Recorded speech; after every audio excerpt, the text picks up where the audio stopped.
Esta palestra está sendo gravada e será disponibilizada no canal da FUNEC no YouTube. E, portanto, todos os presentes autorizam a veiculação de suas imagens durante a palestra. Caso não autorize, basta permanecer com a câmera desligada. Ok?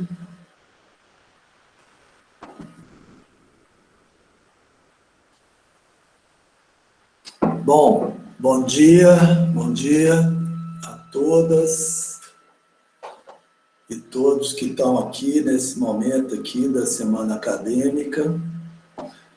Eu fui encarregado pela professora Carmen de poder fazer uma discussão sobre a saúde mental na pandemia, né?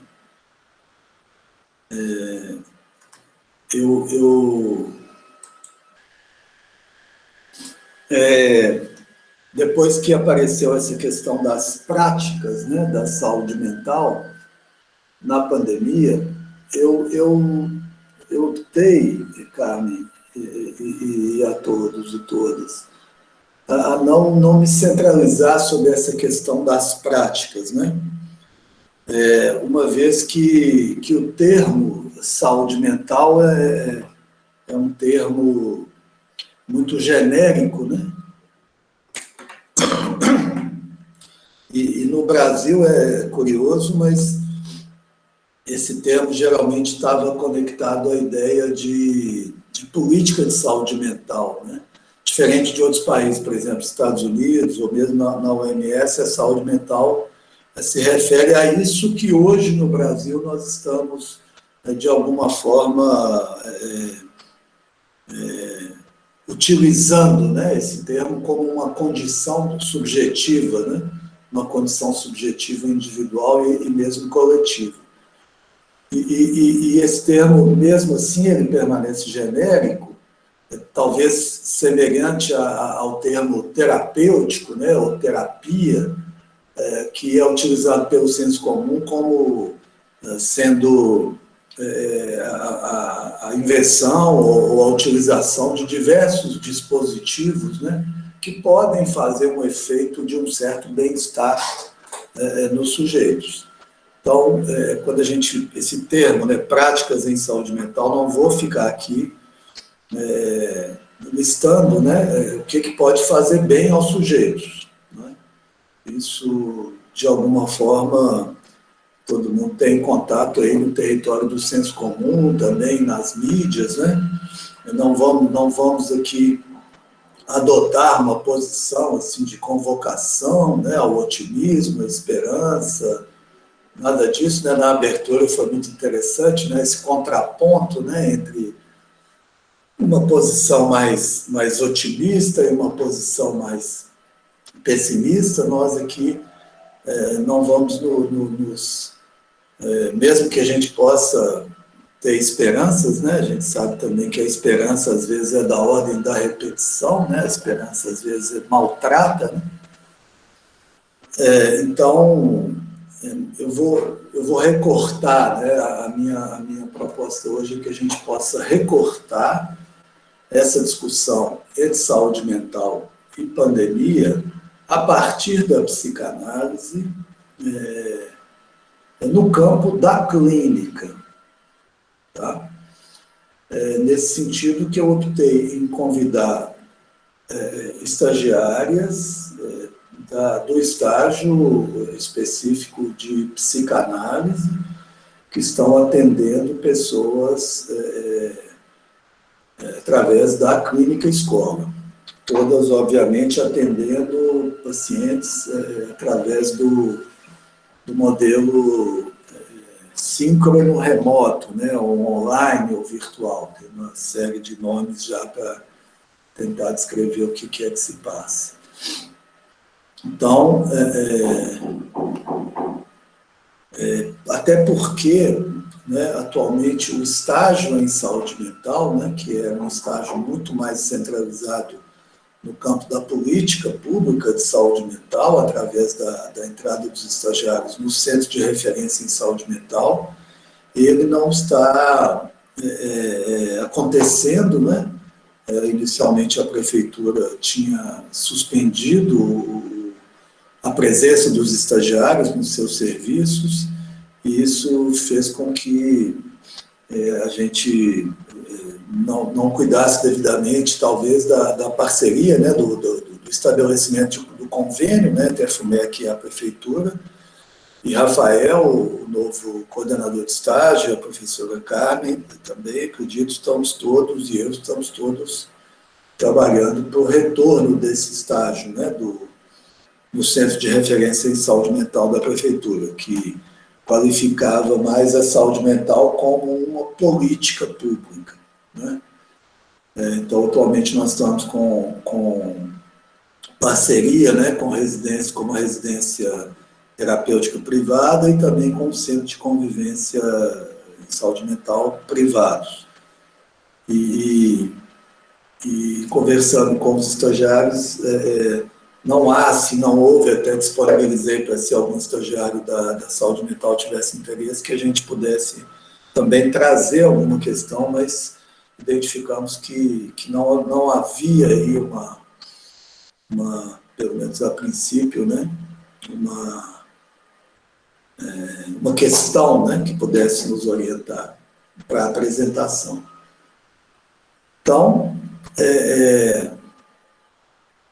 nós teremos aqui, ficamos combinados da seguinte forma, né? Eu vou fazer uma abertura, uma apresentação, depois nós passaremos para o Vitor Fábregas, que é aluno do terceiro período da disciplina de psicanálise, que se dispôs a trazer aqui para nós, a apresentar 2 textos, né, que eu selecionei, que fazem essa discussão, né, no campo da psicanálise, diante do sofrimento que a pandemia impõe, né, a todos. Então, o Vitor fará essa apresentação desses 2 textos, essa apresentação, e depois 6 estagiárias do estágio de psicanálise vão apresentar pequenas vinhetas, né, que a gente chama, pequenos recortes, né, dos casos que elas estão atendendo, em relação ao que a pandemia, ou como a pandemia afetou, pegou, né, sequestrou algo da vida desses sujeitos. Tá bom? E depois eu farei comentários também sobre esses recortes, e após a gente abre para discussão. Combinado? Eu vou pegar minha cola aqui. Bom, vamos lá. Então, o que é curioso, a princípio, é exatamente a entrada, né, definitiva desse termo saúde mental na pauta da sociedade, com o reconhecimento, isso que nos chama a atenção, de que algo na dimensão subjetiva é afetado por aspectos que ultrapassam a interioridade psíquica dos indivíduos. Até recentemente, na Assembleia Legislativa de Minas Gerais, teve uma sessão que foi sobre saúde mental, né? Está se pulverizando, né? O legislativo e até mesmo o executivo e a própria sociedade, né, nessa dimensão de reivindicação em relação a políticas públicas de saúde mental. Então, nós, a princípio, nos espantamos com isso, né? A saúde mental passa a ser uma questão que é orientada por esse paradigma da complexidade, que para nós da psicologia nos orienta já há algum tempo, né? Esse paradigma da complexidade vai pensar a subjetividade, vai pensar os problemas no âmbito da saúde mental a partir dos aspectos biológicos, psicossociais e sexuais, passando a constituir uma certa nova, né, referência social, né, nessa dimensão do psicossocial, a partir do compartilhamento de um sofrimento que tem dimensões coletivas. Mas nós, psicólogas, já sabíamos disso, né? Nós, da psicologia, sabemos já que o sujeito é um efeito traduzido na linguagem que recebe todas essas categorias, o biopsicossexual, em parte, que a gente sabe que em parte tem algo aí que é irrepresentável, mas nós já sabemos que o sujeito, para se constituir, ele se apoia nessa dimensão, nesse paradigma, e a partir daí estabelece a relação com o outro. Se já sabíamos, a que se deve essa descoberta, né, estarrecedora para muitos, dessa entrada da saúde mental na pauta? Né? Então, uma primeira discussão, porque nós já sabíamos, muita gente já sabia, mas o que acontece que a saúde mental passa a representar uma certa questão, uma certa pergunta.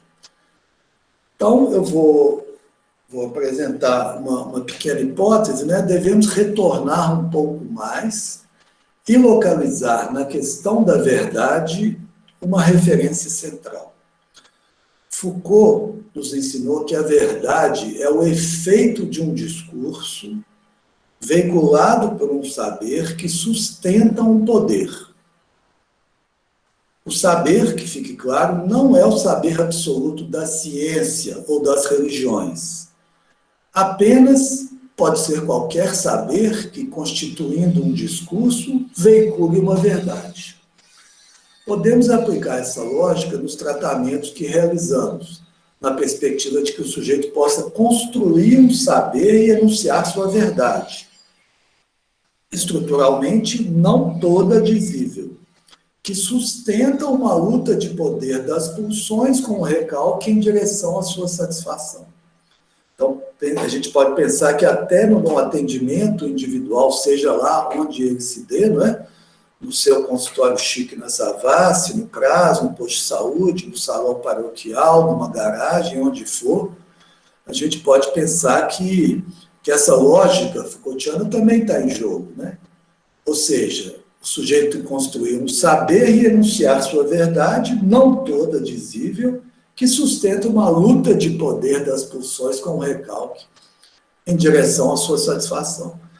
Mas na dimensão social, que é o que a gente quer discutir também, esse encadeamento lógico proposto por Foucault entre poder, saber, discurso e verdade, ganha nos últimos anos, pelo menos aqui no Brasil, um ambiente que alguns denominaram de época da pós-verdade.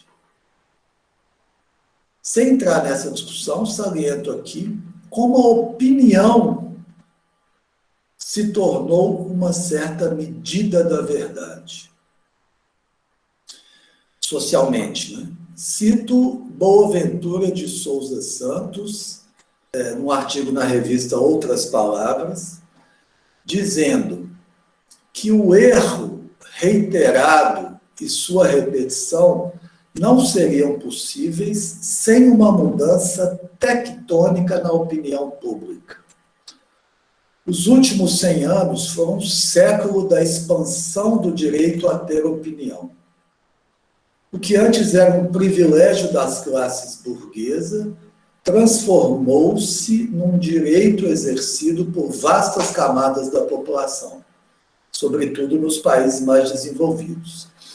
Essa expansão foi muito desigual, mas permitiu enriquecer o debate democrático com a discussão de alternativas políticas significativamente divergentes.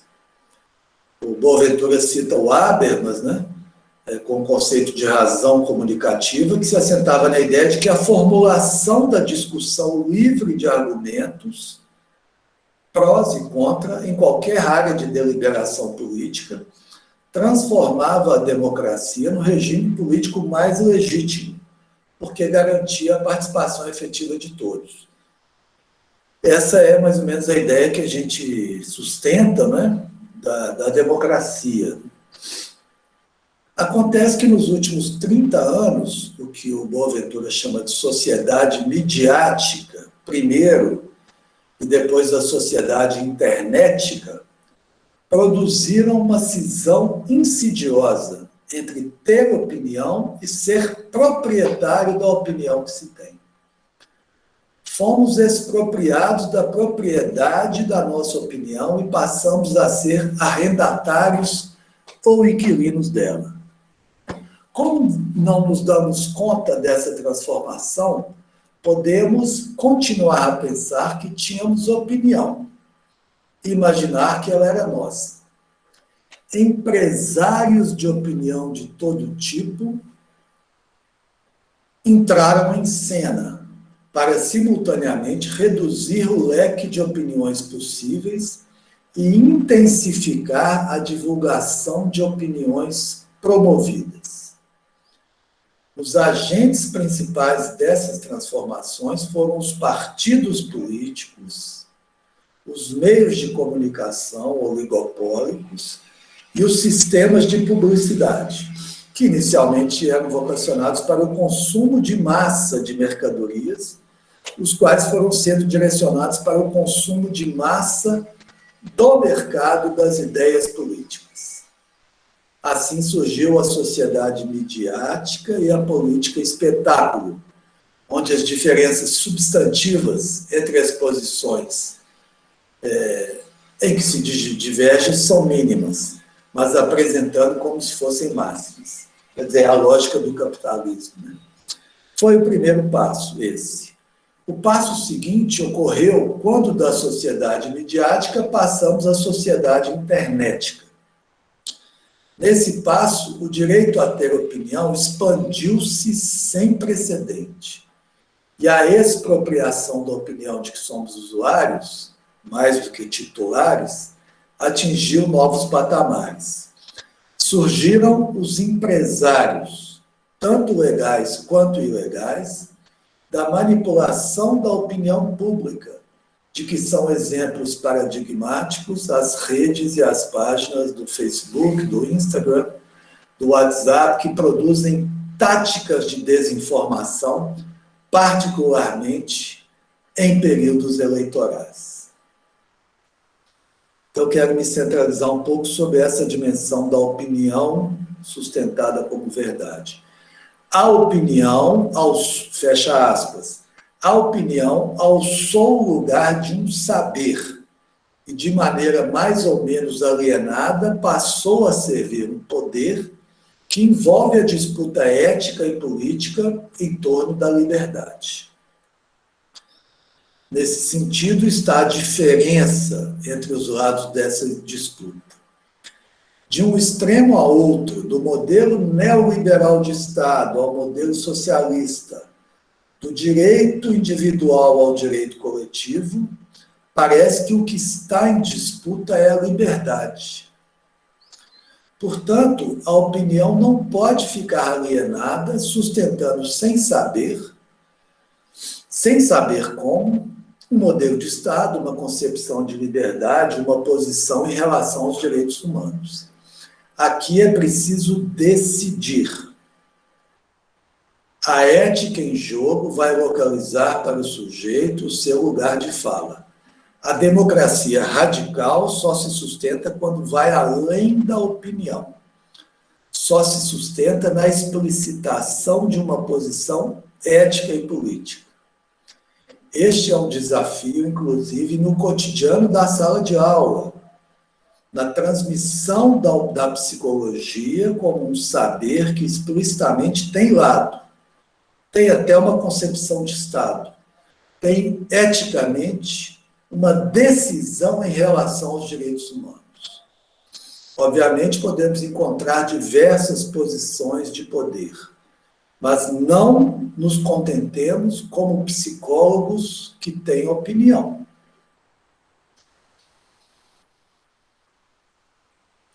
Esse contexto da opinião validada como um saber, mesmo gerando conflitos intra- e extrafamiliares, propiciou uma certa estabilidade identificatória, pois colocou em cena a figura populista do líder, que encarna um ideal de eu, que é a posição do líder que Freud vai propor em 1921 para tentar decifrar o movimento das multidões, dos grupos e das massas em relação ao líder.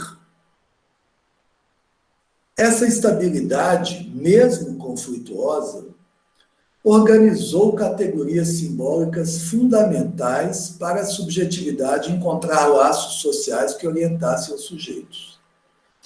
Dentre inúmeras categorias simbólicas, né, recorto aqui três, acho. Primeiro, a relação com o tempo, principalmente o tempo futuro. Essa é uma categoria que nos orienta, que dá uma certa estabilidade à subjetividade. Então, a relação com o tempo, principalmente o tempo futuro. Outra categoria, a relação com o trabalho e a casa, engendrando a relação entre o dentro e o fora, entre o privado e o público. Segunda categoria. E a terceira, entre o que é essencial e o que é supérfluo. Essas três categorias estavam, de alguma forma, organizadas, permitindo que continuássemos alegremente banalizando o sofrimento do semelhante, do pequeno outro, e negando a morte. Dentre outras categorias, ok? Só estou recortando essas três. Na economia do gozo, estávamos orientados para, na cena do consumo, da relação com o objeto, da relação com o pequeno outro, seguirmos em conflito, mas orientados. Aí veio o real da pandemia. Arrombou a porta, gerando o trauma da desorientação, do curto-circuito do tempo, da relação entre a casa e o trabalho e do que é essencial. Se quiserem, podem até colocar a relação entre a vida e a morte. Como eu disse, essas outras categorias nos permitiam nos orientar a partir também da negação da morte. Então, veio então a pandemia. E aí nós vamos agora escutar Vitor Fábregas, que vai nos apresentar dois textos que eu selecionei para trazer como a psicanálise está lendo, está abordando esse real da pandemia e os seus efeitos sobre os sujeitos. Podemos ir lá, Vitor? Com vocês, Vitor Fábregas, do terceiro período da disciplina de psicanálise, recentemente teve Covid.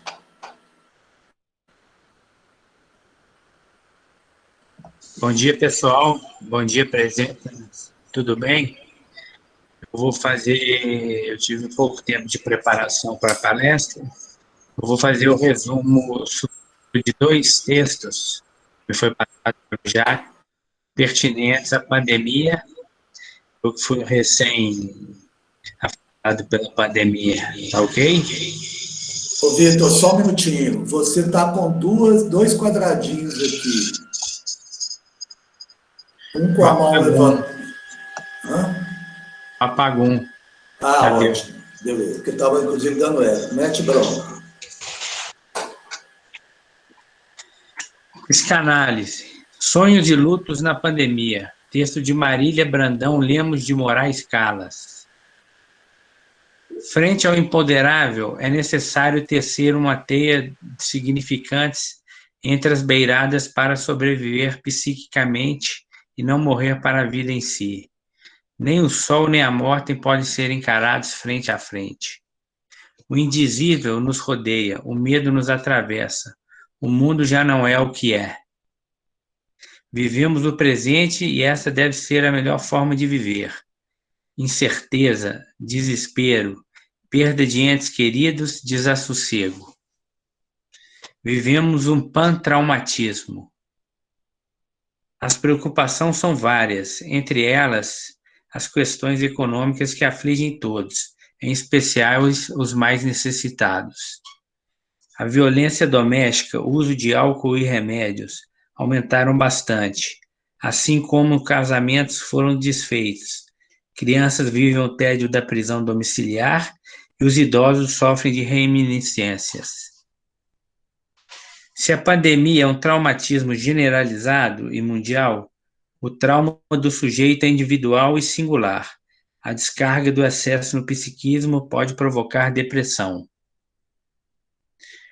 Posteriormente, além dos quadros ansiosos, temos as crises de pânico, o desencadeamento de quadros suicidas, a piora dos quadros obsessivos compulsivos com pessoas ferindo suas mãos de tanto lavarem com álcool e gel, o desencadeamento de transtornos alimentares, como compulsão por comida, obesidade, bulimia, anorexia e os primeiros surtos psicóticos.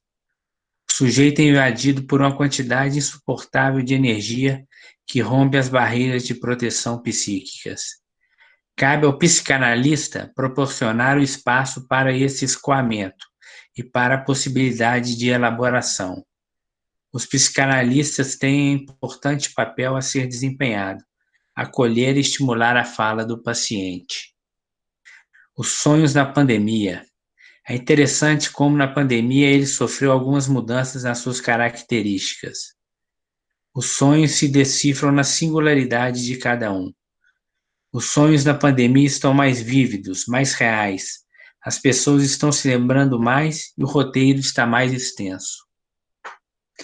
O sonho, um dos produtos mais misteriosos do cérebro, voltou agora a interessar os cientistas. Siddhartha Ribeiro afirma que o mundo moderno perdeu a intimidade com o sonho, e ao relegarmos os sonhos a um segundo plano, abrimos mão de um poderoso elemento para simular os efeitos de nossos atos e encontrar solução para os problemas. O luto na Covid. O período de luto na pandemia pode se agravar, já que não é permitido à família do paciente visitar seu ente querido no hospital e não há possibilidade de dizer adeus. Não há a tradicional elaboração do luto, super significante para nosso bem-estar. O sepultamento é um ritual antigo. Quando não há esse tempo necessário de elaboração da perda, ela pode se transformar em um luto patológico, aquele o qual os parentes ou entes queridos não vivenciam o luto. A necessidade de enterrar mortos aparece muito bem retratada na tragédia grega Antígona, de Sófocles, em que a personagem prefere morrer a deixar de enterrar seus irmãos mortos. Existe uma necessidade de homenagear e ritualizar a morte, a necessidade simbólica do enterro e do luto. Já o luto traumático é um luto que não se processa, que ultrapassa a necessidade de elaborar e de aceitar a morte, podendo se transformar numa depressão, por exemplo. A vida. A vida é um conjunto de forças que lutam contra a morte. O papel do psicanalista é reforçar os laços com o desejo de viver. A pandemia será um divisor de águas do século XXI. Há muito o que caminhar. Temos muito trabalho a realizar, pois a quarta onda, que é de saúde mental, continuará se elevando. Sempre aprendemos algo nas situações limite, no vazio do real. Acredito que sairemos mais fortalecidos psiquicamente. Valorizaremos mais o presente, os familiares e os amigos. Usufruiremos melhor do nosso tempo livre e ao ar livre. Redescobriremos a liberdade e os laços afetivos. Este é o texto número 1. Vamos ao texto número 2. Medo, perplexidade, negacionismo e aturdimento, e luto. Afetos do sujeito da pandemia. Texto de Marco Antônio Coutinho Jorge, Denise Maurano Melo e Macla Ribeiro Nunes. Uma das poucas atividades que prossegue firme nessa pandemia, ao que me parece com mais força ainda, foi o atendimento psicanalítico. Eventos pontuais se sucedem e anunciam a chegada do inesperado, quando a epidemia é rapidamente rebatizada como uma pandemia. Um WhatsApp comunica o falecimento do marido de uma amiga, e você já começa a apresentar sensações e sintomas em cadeia. Até o ar que respiramos fica infectado, ainda que não seja pelo coronavírus, mas pela espreita da morte e da miséria que se alastra. Estamos acuados em casa, tornada prisão domiciliar. De súbito, a preservação da vida exige seu confinamento. Medo. Quando o jornalista indagou a Lacan por que ele achava que as pessoas buscavam tratamento psicanalítico, Lacan respondeu com simplicidade e concisão: por puro medo. No confinamento provocado pela Covid, os pacientes falam do medo incessantemente, especial do medo da morte, do seu medo e do medo dos entes queridos. Perplexidade. Essa palavra é o motor da frase mais processada por eles, ou mais pronunciada. Eu jamais imaginei viver uma coisa dessas. A obsessão é a regra, o cansaço extenuante o efeito, a perplexidade o afeto.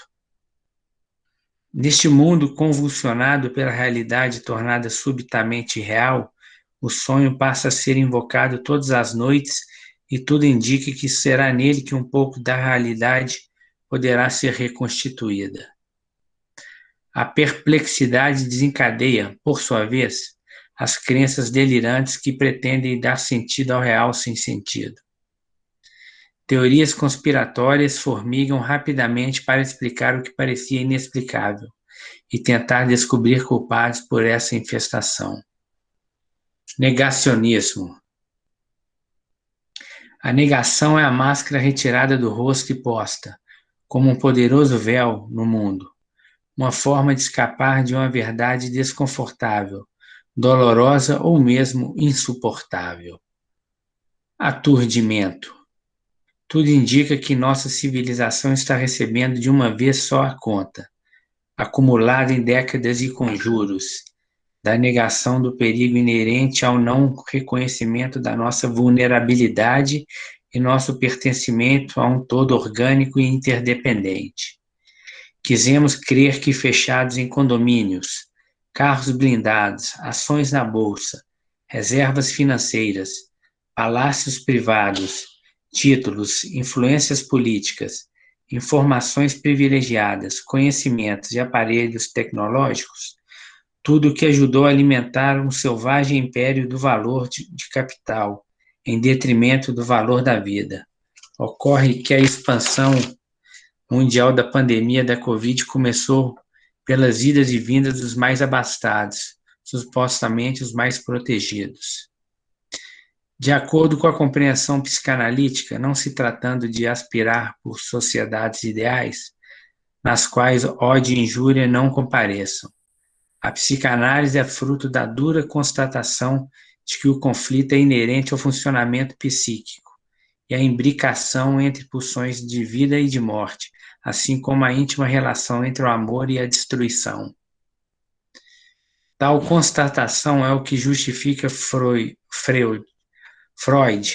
ter teorizado que o psiquismo não se orienta só pelo prazer, mas também por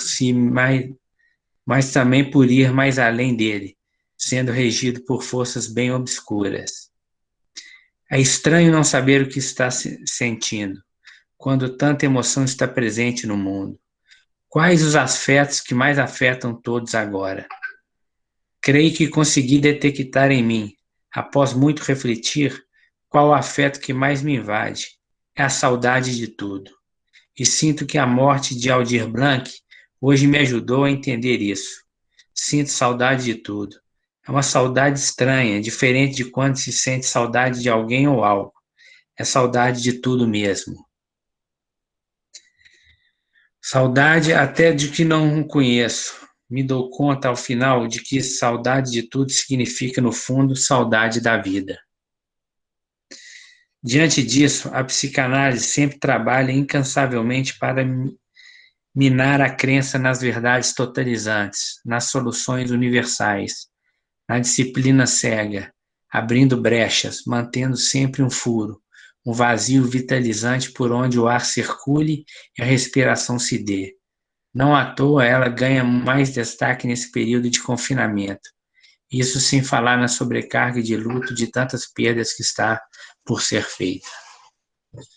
Finalizado.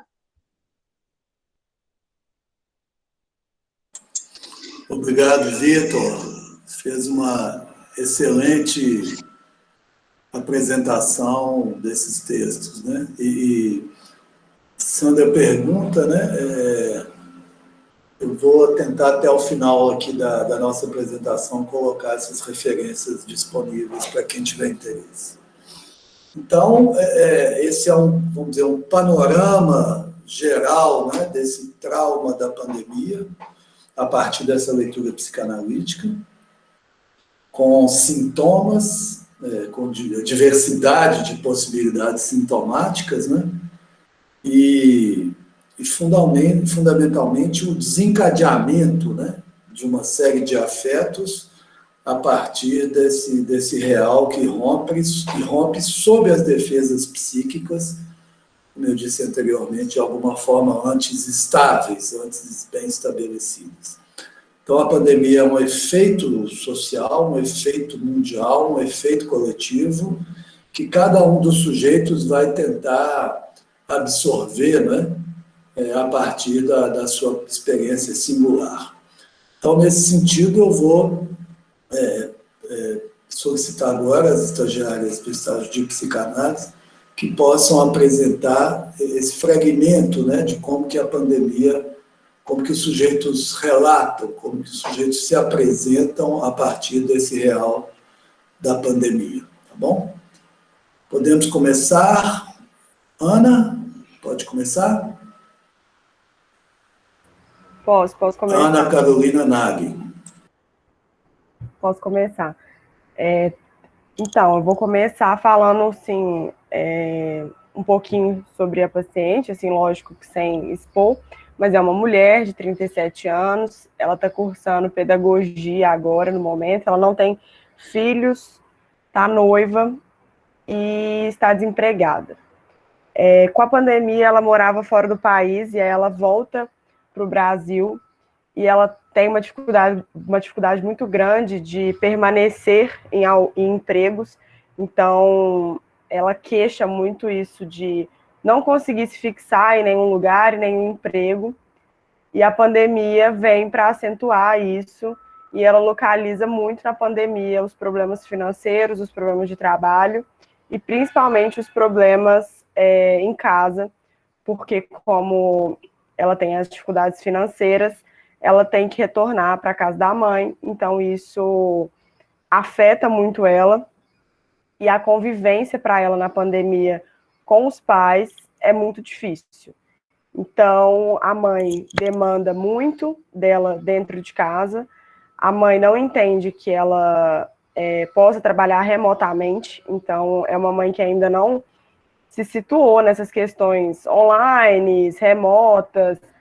Então, a mãe não consegue entender quando ela está online, mesmo que procurando emprego, trabalhando com outra coisa, ou estudando, porque ela está fazendo faculdade. Então, a mãe interfere muito nessa questão e acha que esse novo, assim, do remoto não é possível. Então, não é possível estudar, trabalhar de forma remota. Então, a relação das duas fica extremamente fragilizada nessa convivência da pandemia. A paciente não consegue, como é que eu falo, assim, ela localiza que o problema na convivência com a mãe está nesse momento específico da pandemia, porque sempre ficou muito em casa, é a única das irmãs que gosta realmente de ficar, de estar em casa, mas nesse momento de pandemia de 1 ano, ela já não dá conta mais, não dá conta das demandas da mãe, não dá conta das exigências do trabalho remoto e de toda essa questão online mesmo. Então, ela tem muito essa queixa de já não dar conta pessoal, assim, pessoalmente, antes da pandemia, mas agora com essa questão remota piorou bastante. Então, acho que são essas duas coisas assim que ela traz como duas queixas muito fortes. Essa mudança que acontece do trabalho, do estudo, e essas interferências da mãe que está o tempo todo em casa com ela, então está o tempo todo interferindo, aparecendo na câmera quando ela está realizando algum trabalho, alguma coisa, e não entende essa barra, assim, quando ela fecha a porta e fala, estou trabalhando, estou estudando, a mãe não entende vamos dizer assim, quando a filha fecha a porta, né? Então, a relação fica extremamente conflituosa, ela tem vários planos para sair do Brasil, mas ela diz que a pandemia não possibilita isso no momento, né? Porque o país que ela quer viajar ainda está muito difícil de fazer uma quarentena, então, para fazer a quarentena, precisa ficar num hotel por um determinado período de tempo, exige o dinheiro, então a questão financeira entra muito na pandemia.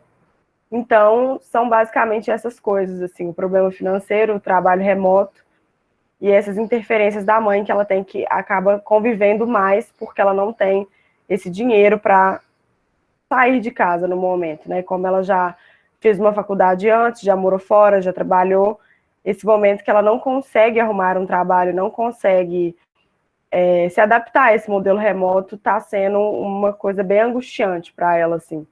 Então, é basicamente isso da pandemia com essa paciente, assim. Essa questão atravessa bastante ela, o financeiro e o trabalho remoto. Obrigado, Ana. Nada. Valeu. Vamos agora para um outro caso com Gabriela Gagliardi, pode ser? Bem, bom dia.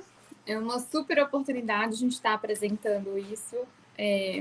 Pelo menos para mim sempre foi assim de muito interesse desde o início do curso, né? Me deparar com os casos reais. Então, hoje trazer um pouco desses fragmentos eu acho muito importante para nós podermos ter uma leitura melhor, né, da situação. Bem, sem colocar muitos grandes detalhes, né, até mesmo para preservar o paciente, porque isso é uma das nossas diretrizes. Eu poderia falar que essa minha paciente, ela é muito jovem, né, 23 anos, ela não faz faculdade, ela está ficando mais dentro de casa, ela faz um curso à distância, um curso técnico. E foi interessante porque ela sempre me trouxe, desde o início, um questionamento com relação à pandemia. Os primeiros relatos dela já foi em cima da pandemia, né? O discurso dela sempre foi orientado pelo outro. Dificilmente a gente conseguia falar sobre ela. A vida dela era muito pautada no outro que ficava rodeando ela, a família, os amigos. E em certo momento, quando ela contrai a Covid, ela coloca, assim, nas palavras dela, que foi um divisor de águas, né? Uma das palavras que o Vitor utilizou no texto dele também. E que a gente poderia demarcar, digamos assim, como o encontro com o real que ela teve. Ela foi interrompida, né, nessa orientação que ela tinha pelo outro, porque esse outro sai de cena. Ela tem o Covid e ela tem que se isolar, ela tem que enfrentar a solidão, e aí ela tem um encontro com a falta de amparo desses outros que eram tão importantes para ela. Ela teve um laço fragilizado, ela se sentiu vulnerável, ela não se sentiu amada. E então esses outros que rodeavam ela, que eram muito presentes, porque muitas vezes nas sessões ela trazia mais as questões dos outros do que dela, de repente esse outro foge do discurso, ele simplesmente também não acompanha a vida dela. Então isso trouxe um estado melancólico muito grande para ela, porque esse outro que era tão importante, principalmente os amigos, né, não deram importância para o momento que ela estava vivendo, que era a Covid, que ela estava enfrentando. Então, ela relata claramente que ela ficou extremamente sem norte, porque ela era atravessada por essa verdade que era concebido como um fato. Ela tinha muitos amigos. Ela sempre me trouxe isso desde o início das sessões. Eu sou uma pessoa que tem muitos amigos. E aí, de repente, quando ela tem o Covid, ela é atravessada por essa dúvida. Eu tenho realmente muitos amigos?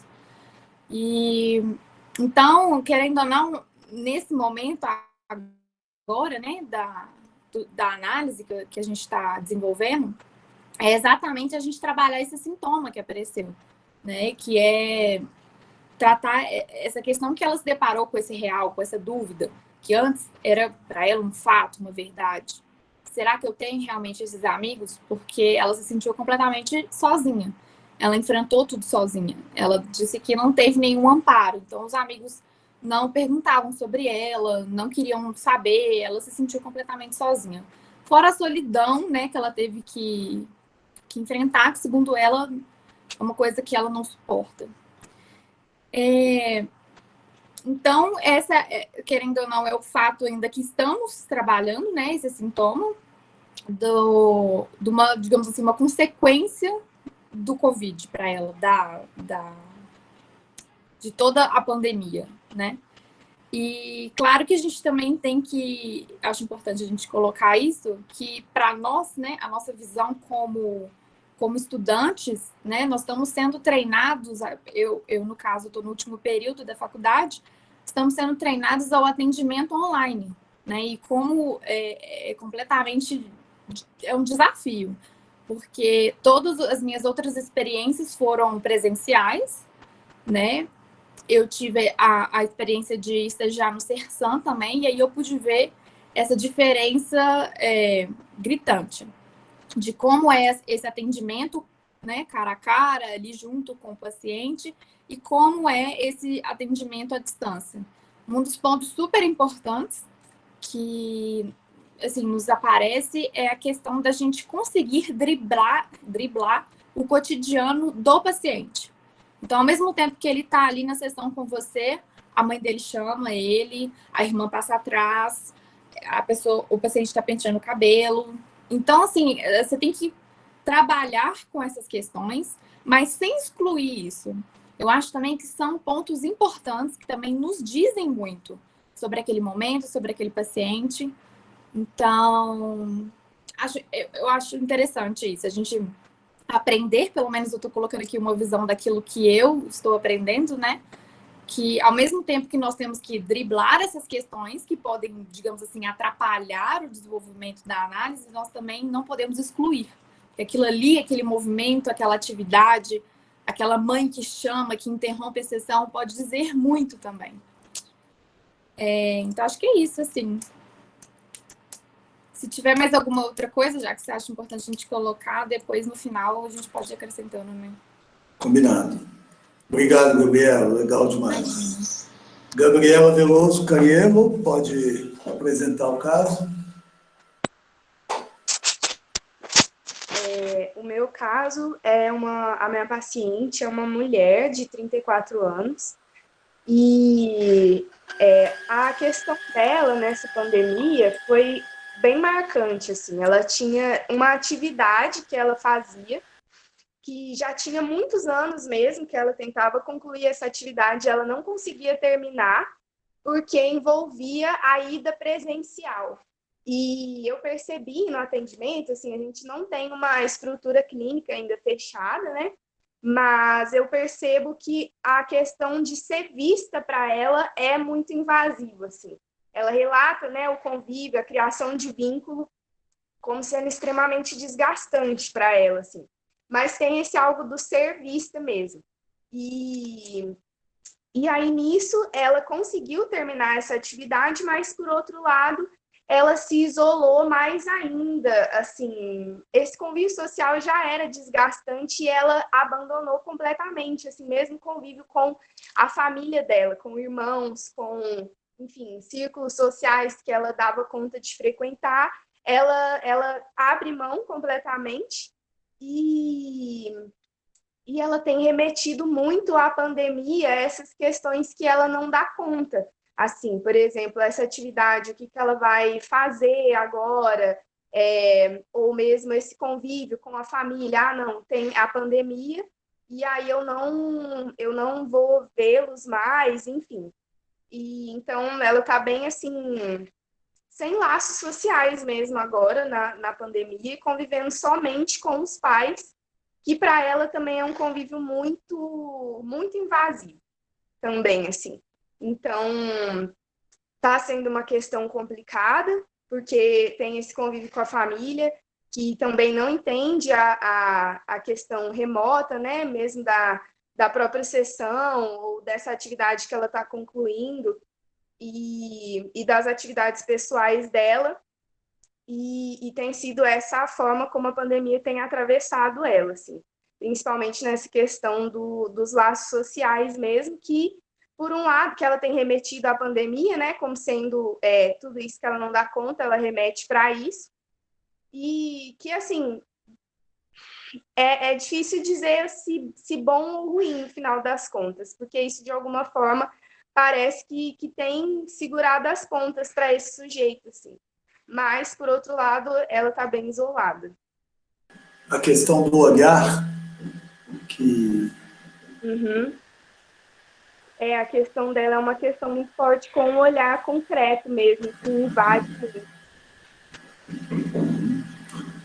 Obrigado, Gabriela. Vamos passar para a Laura agora. Oi, bom dia a todos. Eu vou falar um pouquinho de um paciente que eu estou atendendo desde março. Ele é um homem de 36 anos e ele é professor de uma escola, digamos assim, bem conservadora. E desde a primeira sessão, assim, mais ou menos, ele traz como queixa inicial a questão da sua ansiedade.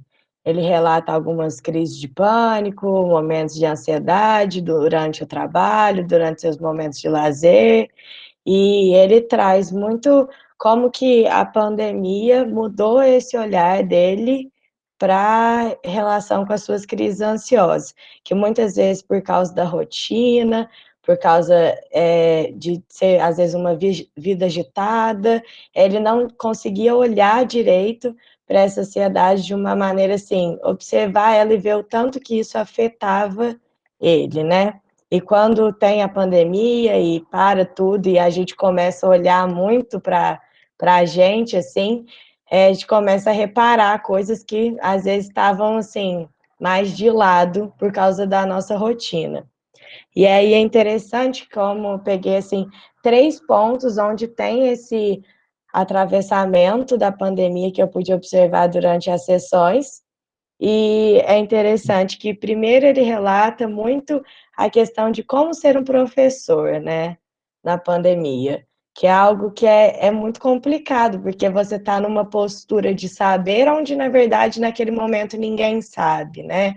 Ninguém sabe lidar direito com o online, com as aulas de forma remota, e tudo isso acaba trazendo um aumento dessa ansiedade para ele muito grande. Ele relata muito dessa escola, por ser conservadora, manter, às vezes, alguns métodos de, por exemplo, muitas atividades, muitas provas, muita burocracia, que ele tem que sempre estar cumprindo ali, muita exigência também da escola, porque a escola não pode parar, o ensino não pode parar, e acaba tendo um peso muito grande que vai acarretando no aumento dessa ansiedade. Um outro ponto que ele relata também que é interessante é a questão dos seus processos criativos. Como ele é um professor, ele relata assim que ele tem que estar sempre com essa criatividade, ele é um artista também, e tem que estar sempre trabalhando essa sua criatividade, e que durante a pandemia foi muito complicado isso para ele, porque é justamente que ninguém aguenta mais se reinventar, né? Já tem tanto tempo de pandemia, a gente já está mais de um ano ali se reinventando, e chega um momento assim que é difícil, né? E um terceiro ponto, ao longo das sessões, ele vinha relatando o adoecimento de um amigo que chegou ao falecimento, e é muito interessante observar que esse real da pandemia, ele invade de uma forma todo mundo, assim, é assustador, é escancarado. Mas quando a gente vê as mortes na televisão, as mortes assim mais distante, às vezes a gente não tem uma outra dimensão desse real, às vezes o real da morte, né? E aí ele traz muito isso na sessão, como o Vitor até falou na fala dele em relação à morte na pandemia. E é interessante como ele traz a questão do medo da morte após essa morte do amigo. Como que dá para ver esse real, assim, ultrapassando, assim, os limites e afetando mesmo ele de uma forma, assim, bem escancarada. E aí ele relata muito esse medo de morrer, o medo de perder outros colegas, o medo de adquirir o Covid, e fica nesses pensamentos, assim, bem obsessivos.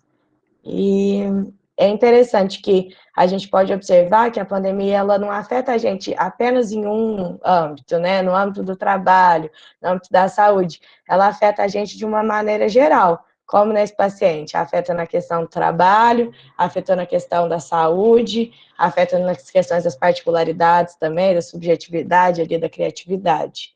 Então, é como que esse atravessamento ele é de uma forma, assim, bem ampla para o sujeito. Ok, Laura, obrigado, excelente. Obrigada. Rebeca Rocha. Enquanto você vai arrumando aí, vamos passar para a Vanessa, pode ser? Pode ser. Está ouvindo bem? Aham. Vocês estão ouvindo?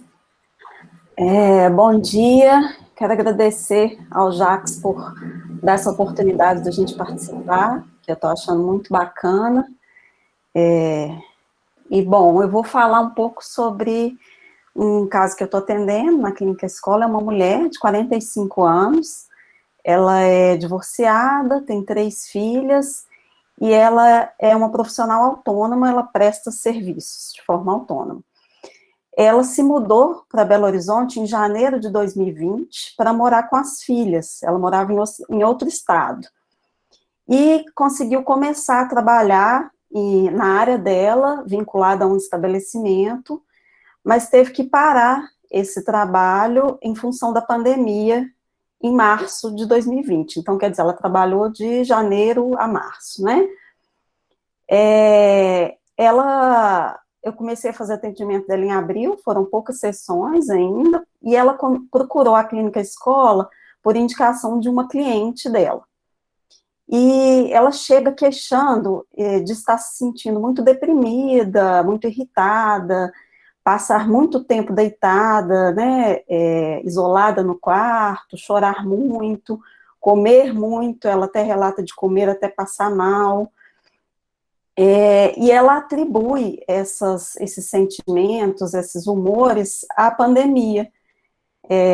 Ela fala que não sabe o que fazer diante dessa situação, né? E aí ela cita os sentimentos de insegurança, de medo, de incerteza, de tristeza, de angústia. Ela coloca com essas palavras, assim, que ela está sentindo, né? E relata que a diminuição do trabalho, né, ela continuou atendendo as clientes na casa dela ou na casa das clientes, mas com um volume muito menor. E aí ela atribui essa diminuição do trabalho como se fosse a principal coisa que está gerando nela esses sentimentos e essa falta de vontade de fazer qualquer coisa. Inclusive, ela teve uma recusa, né, em algumas das sessões, de comparecer, e em uma das sessões ela apareceu, mas em um quarto escuro, com a câmera ligada, mas sem luz, e chorando muito, assim. Então, acho que é importante ressaltar isso, que tem a ver com o que a Gabriela falou, né, dessa interferência do cotidiano durante as sessões, por ser online, mas que foi uma interferência que me ajudou a perceber coisas assim, né? E ela consegue entender, assim, ela fala que teve um projeto de vida interrompido, porque ela planejava com essa mudança reestruturar a sua vida em outra cidade, e que a pandemia impossibilitou essa reestruturação, né? E aí ela fala que está cansada de recomeçar, que na vida dela ela já teve que recomeçar diversas vezes e que não aguenta mais isso. E aí eu vou trazer um pouquinho da história de vida dela, que ela trouxe, que está relacionada com os efeitos do atravessamento da pandemia, no caso dela. Ela diz que sempre foi uma criança muito tímida e calada, uma adolescente também, que o pai dela era muito rígido e cobrava muito. Ela relata que a única vez que conseguiu dar um beijo no pai foi quando ele morreu, e no caixão, e que ela tem medo de ficar igual ao pai. E aí, para se descrever, ela usa as palavras inflexível, rígida, intolerante, ignorante, sem paciência com as pessoas, e se queixa de não conseguir manter relacionamentos por conta dessas características que ela se descreve assim, né? Ela fala que não gosta desse jeito, de ser desse jeito, porque ela afasta as pessoas, que ela quer mudar, mas que ela não consegue mudar. E aí, as reflexões que a gente teve, né, na supervisão, a gente pensou que, uma hipótese, né, que existia aí um sintoma anterior, né, que ela afastava as pessoas e tinha algum ganho com esse afastamento das pessoas. Mas a pandemia trouxe o real invadiu de uma forma que esse sintoma deixou de funcionar, porque não é ela mais que controla esse afastamento, então ela não tem mais esse ganho em se afastar das pessoas, da forma que ela tinha e que ela estruturava as suas relações aí antes da pandemia. E isso aparece muito nas queixas dela, porque ela se queixa de estar muito sozinha, né, e de não conseguir fazer laço, né, durante a pandemia, o que é intensificado por ela ter se mudado, né, e não ter conseguido estabelecer laços aí. E o trabalho vem como uma coisa que ainda consegue possibilitar o contato com o outro, né, por esses poucos atendimentos às clientes que ela ainda tem feito, é o que ela relata como a única coisa que ainda tem vontade de fazer. Então, eu acho que é isso, assim, que ilustra. Se você vê mais alguma coisa, Jacques? Tá ótimo, ficou bem claro. Essa relação de algo que se intensifica, né? Que essa contingência da pandemia coloca em cena, né? Uma fragilidade da solução que ela tinha arrumado. Rebeca, vamos ver se dá agora? Me ouve? Agora sim. Ok? Então tá, passei aqui para o telefone. Desculpa, pessoal. Bom dia. Eu vou trazer um fragmento do processo de uma paciente que eu vou chamar aqui de Bruna. É uma jovem adulta de 27 anos, ela apresenta queixas relativas a dores no corpo. Então, dói o corpo todo, vários pontos ela vai mostrando, assim, e dizendo como que, por vezes, essas dores a impedem de se levantar, de caminhar e de se dedicar às atividades diárias, né, atividades mais simples. Essas dores a impedem de exercê-las. E ela busca resposta para essas dores no saber médico. A Bruna é tão apegada a esse mestre que ela estuda enfermagem e ambiciona medicina. Inclusive, no passado, ela se mudou de Belo Horizonte para um outro estado, justamente em função do início do curso de enfermagem numa universidade federal. Mas, logo em seguida, como veio o isolamento, né, social, em função da pandemia, e a interrupção das aulas, ela ainda não estava bem adaptada a esse local, e começou a pensar em voltar para cá. Ela faz contato com um namorado que ela tinha, que mora aqui, e propõe a ele que ela voltaria e que eles poderiam passar a morar juntos. ele propõe faz uma contraproposta ali, num passo a passo, vamos devagar, você volta, a gente continua o namoro, a gente compra uma casa, a gente planeja esse lugar onde a gente vai morar, e aí a gente se casa.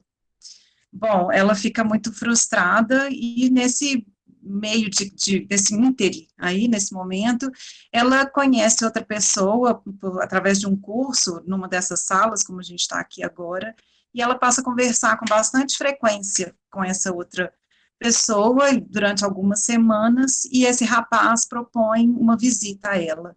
Ele decide fazer essa visita, e ele já avisa que vai com as alianças, vai levar alianças.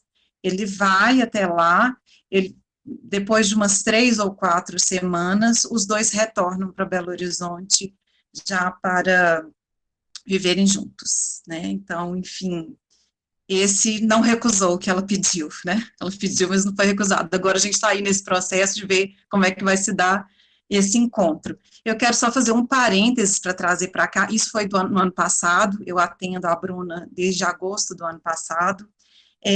Na semana passada, na semana retrasada, eles oficializaram o casamento, a união, e de agosto para cá, ela cancelou a sessão 3 vezes. Uma semana antes do casamento, na semana do casamento, e uma semana pós-casamento. E eu fiquei refletindo sobre isso e pensei, bom, é ótima justificativa, porém nossa sessão dura em torno de 40 minutos semanais. Não acho que isso cause um transtorno tão grande, assim, que seja realmente uma justificativa para o impedimento, né, da sessão acontecer. Então, só me resta pensar que ela estava completa, plena e sem demanda. Mas, enfim, na semana passada, nessa semana ela já retornou, porque agora falta de novo, agora faltam os filhos. Voltando, então, para essa ocasião, quando ela retorna para Belo Horizonte para morar com esse rapaz, realizada, né, então ela idealiza uma nova família, que é a busca dela, ela idealiza essa sogra, idealiza essa nova realidade e passa a se dedicar piamente, devotadamente a essa nova família. Afinal de contas, ela havia encontrado o pai. A Bruna teve durante toda a vida dela alguns pouquíssimos encontros com o pai, e num desses encontros, na adolescência dela, inclusive, ele trocou o nome dela, ele a chamou por outro nome. E o curioso nisso tudo é que o nome dela é o correspondente feminino do nome dele, e foi ele que escolheu, ele que batizou.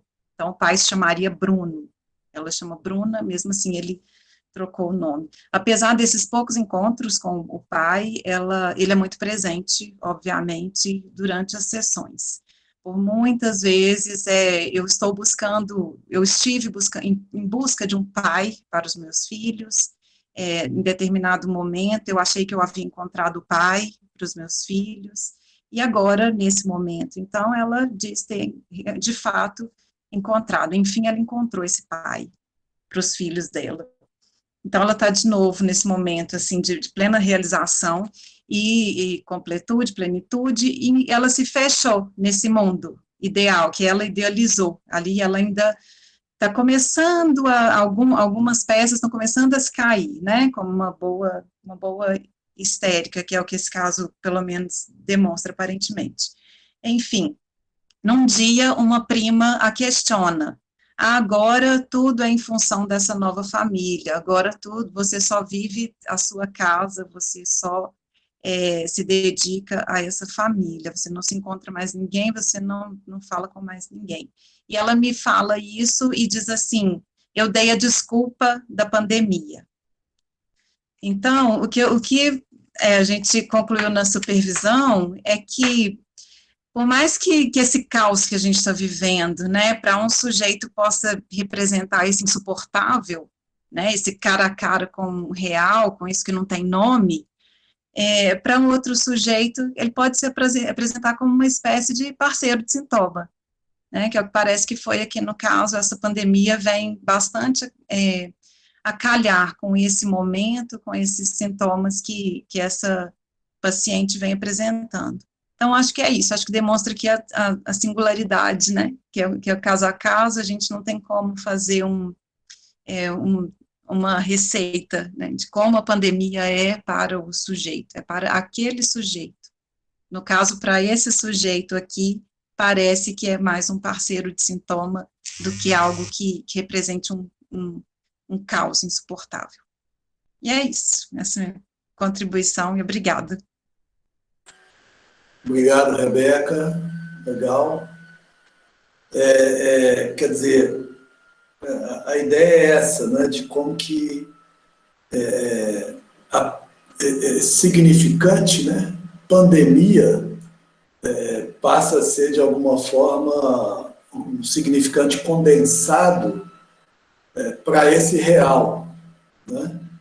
E que mesmo, vamos dizer, o real tendo essa nomeação, né, tendo esse significante para o circunscrever minimamente, né, para cada um dos sujeitos, quer dizer, cada um dos sujeitos faz um uso, né, desse significante, e para cada um dos sujeitos isso tem um estatuto enigmático, né? Como que para cada um os sujeitos daí se desdobrando, né, se esforçando para produzir algum sentido, né? A gente sabe, como Vitor salientou no texto, né, o real sem sentido, né, como que essa erupção, né, produz em cada um uma angústia e um esforço em tratamento para poder, de alguma forma, decifrar esse enigma e os efeitos que isso produz em cada um, né? Então, a gente pode observar aí diversas marcas, né? E chama atenção isso que ficou bastante claro no caso que Vanessa diz, né? De um sintoma, de um certo embaraço do sujeito com esse real que é próprio, mas que já estava lá, vamos dizer assim, e como que a presença, né, densa e consistente desse real produz em cada um uma certa denúncia da inconsistência, né, da vacilação dessa saída que o sujeito tinha encontrado para lidar com o seu real, como que isso é intensificado e que se torna, de alguma forma, um certo apoio aí, né, para cada um, para lidar com isso que o angustia. Então, por exemplo, no caso de Ana, né, a gente vê que Ana apresenta, né, essa perplexidade da mãe, né, em não conseguir legitimar, né, as saídas que o universo remoto, o universo virtual teria em termos de presença, né, em termos de trabalho, em termos de estudo, e como que isso revela, né, algo da relação da mãe com a filha no sentido de deslegitimar, né, as inserções que esse sujeito tem, inclusive para poder se afastar, né, dessa mãe, né, esse trânsito aí pelo exterior, né? Então, como que o sujeito é convocado e esse real aí da intrusão materna, né, em relação ao sujeito se torna muito, muito denso. E, obviamente, também nesse caso, essa tensão, né, que o sujeito vive cotidianamente, né, diante dessa intrusão, né? Então, a câmera aberta, né, principalmente, ela vai revelar algo dessa dimensão do privado, né? Então, essa mãe que pode invadir a qualquer momento esse espaço, né? É muito isso, assim, ela de mostrar, assim, porque quando a gente abre a câmera para ter qualquer reunião, qualquer aula, assim, a gente está sujeito ao olhar dessas outras pessoas sobre o que é mais privado nosso, assim, né, nossa casa. Então pode chegar alguém demandando alguma coisa, um irmão, um colega. Então, assim, a sessão é bem tensa nesse sentido de, assim, a qualquer momento a mãe pode abrir a porta e ela tá lá fazendo a terapia comigo, assim, né? Então, isso também é muito interessante, de abrir a câmera e isso vai possibilitar que eu veja, de fato, assim, como que essa relação dela com a mãe é mesmo da mãe que abre a porta, da mãe que se intromete, assim, né, até nesses momentos. Então, a câmera ligada durante a sessão me permite ver isso, assim, né, e eu vejo que ela fica bem, assim, minha mãe pode chegar a qualquer momento, né, isso é bem interessante também. Sim, e nos impõe essa delicadeza, né, do manejo desse tipo de situação na condução dos tratamentos, né? Então, é até um sintoma, né? Hoje, esse semestre, eu iniciei todas as aulas fazendo uma pregação sobre esse sintoma contemporâneo, né, que é a câmera fechada, né? No caso das aulas, né, geralmente são poucos alunos que mantêm a câmera aberta, né, como essa possibilidade desse controle, né, através de um botãozinho sobre o olhar do outro, né? Então, a voz e o olhar, dois objetos tão fundamentais, né, nas nossas vidas, ficam, de alguma forma, sob controle do sujeito, né? Mas, ao mesmo tempo, isso aparece através desse sintoma, né? Eu sempre rogo, né, aos estudantes que possam aprender a lidar com isso, né, com esse olhar do outro. Na supervisão não é permitido ficar de câmera aberta, fechada, porque o estagiário tem que mostrar a cara, não é? Tem que sustentar aí algo também, né, do semblante, né? Então, a questão do desamparo, né, no caso de Gabriela, como que isso aparece, né, como isso estava, vamos dizer, estável, né, sob o semblante de ter muitos amigos, né, de ter família e de falar disso como a posição mais importante, né, para o sujeito, mas como que a solidão, o desamparo, né, de alguma forma evidenciado pela pandemia, colocam em cena esse sintoma que estava sendo, de alguma forma,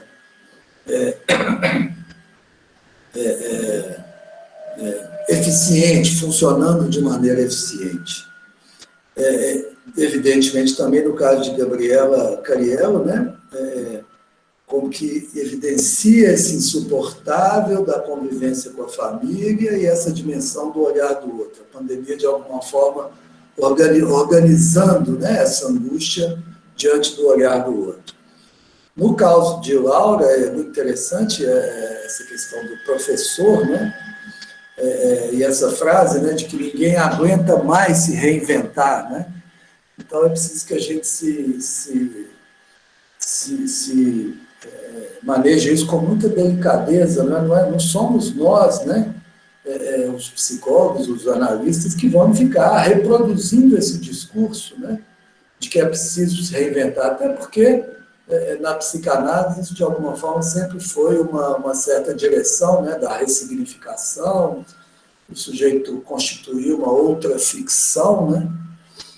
Então, e como que isso é difícil para nós, professores também, aqui, identificando como paciente de Laura, né, de ter que encarnar, né, essa função, né, de sustentar aí uma vida diante dessa morte, né?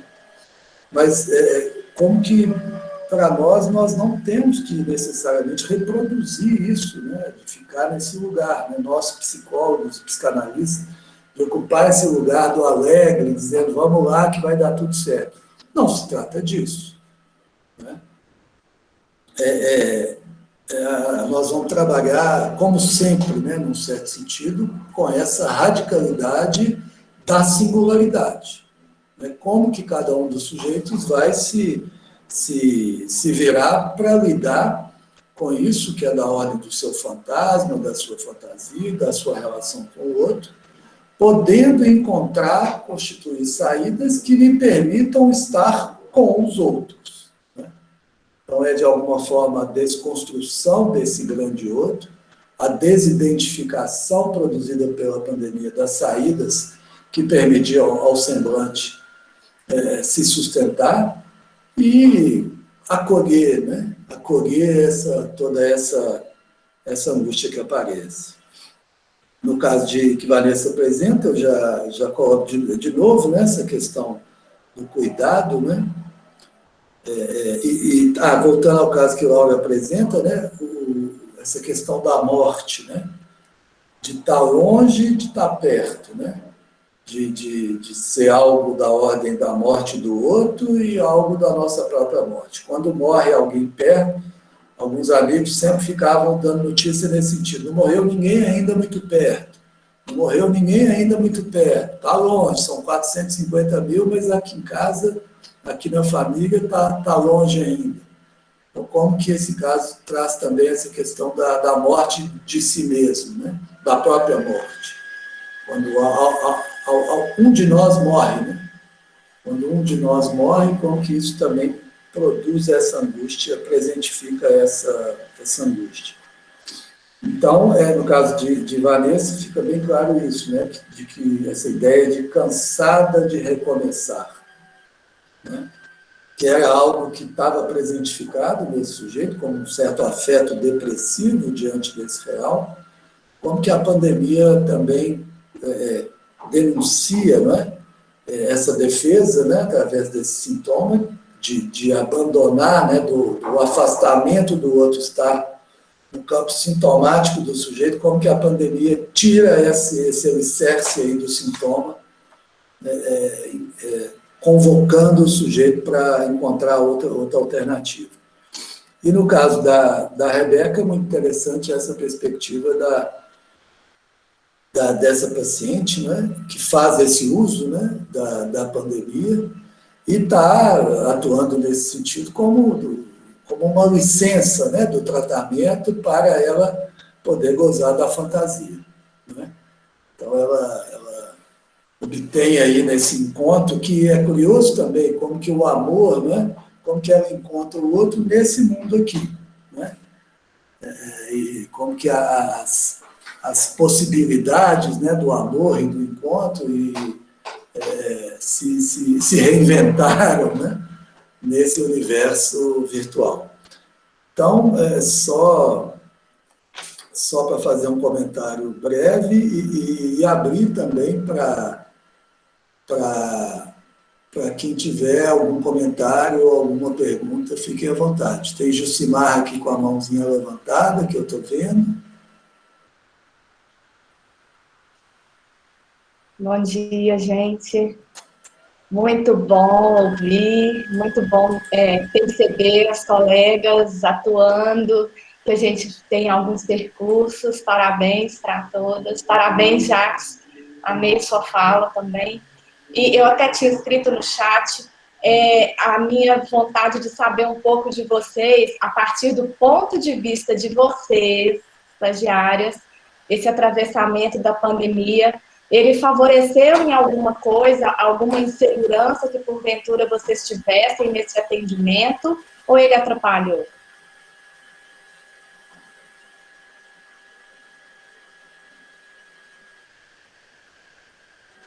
Eu acho que eu só atendi virtual, né? Comecei assim. Então, é difícil falar comparando. Acho que, eu não sei, a Gabriela Gagliardi, eu sei que já atendeu presencial, que ela falou, o resto das meninas eu não sei. Mas eu não sei se ajudou, facilitou, Jússi. Eu acho que possibilitou. Porque se não fosse o virtual, a gente não teria, né, essa possibilidade de fazer o estágio de atendimento. Eu estou achando muito bacana, assim. Eu fiquei com um pouco de medo de não dar certo por ser virtual. Mas eu estou achando muito legal, assim. Acho que tem prós e contras, mesmo sem ter tido a experiência do presencial, né? Eu tenho a experiência como paciente, mas eu acho que tem prós e contras. Tem coisas que a gente vê, assim, que talvez facilite o acesso de pessoas que provavelmente não teriam, né, acesso a ter que se deslocar, e a questão ter que destinar um tempo, né, para deslocar e para ir para a sessão, para a pessoa talvez fique mais fácil só ligar o celular e fazer o atendimento, né? E também mais fácil cancelar e não ir. Mas acho que é isso, vou deixar espaço para as meninas falarem o que elas percebem. Eu acho que no meu caso, com essa paciente que eu relatei, provavelmente se não fosse online, ela não procuraria atendimento, porque realmente existe uma questão forte com o olhar concreto, assim. Ela realmente se sente bastante invadida, tanto que eu a atendo sem câmera. E então eu acho que nesse caso possibilitou. Assim, mas em termos de me deixar segura, eu não sei dizer, eu também não tenho esse parâmetro, mas eu imagino que presencialmente seja mais tranquilo. Assim, falando um pouco da experiência que eu tive presencial, né, fazendo essa comparação com a experiência do semestre passado e desse semestre atendendo online, eu senti muita diferença, eu tive muito receio de não dar certo, como a Vanessa falou, e principalmente da gente não conseguir estabelecer a transferência. Eu fiquei muito receosa quanto a isso. Só que me mostrou super positivo. Na última supervisão, inclusive, eu consegui citar vários exemplos concretos assim da minha paciente que já ficou estabelecida a transferência, e mesmo eu nunca tendo tido contato com ela. Então, desde o semestre passado, eu tô com essa paciente, que é uma outra paciente, não essa que eu relatei hoje. Então, assim, acho super... Tem essa questão da dificuldade, é um pouco estranho e tudo, mas, como as meninas falaram, nos possibilita também, né? Traz a oportunidade de atendimento para algumas pessoas que talvez presencialmente não seria possível. Eu acho que possibilita mesmo, isso é um fato, né? Nós estamos passando por isso, tanto que fomos demandados, né? Os psicólogos foram demandados especialmente para esse momento. Agora faz falta o movimento. Eu percebo tanto no atendimento presencial, que eu já tive experiência de atender presencialmente, e para minha análise também, se a gente pode colocar isso aqui, eu acho que faz falta, sim, esse preço a se pagar, que é de levanta e vai, enfrenta o trânsito, e comparece, mostra a cara, como o Jacques fala com a gente aqui na supervisão, compareça. Mas que bom que temos esse recurso, né?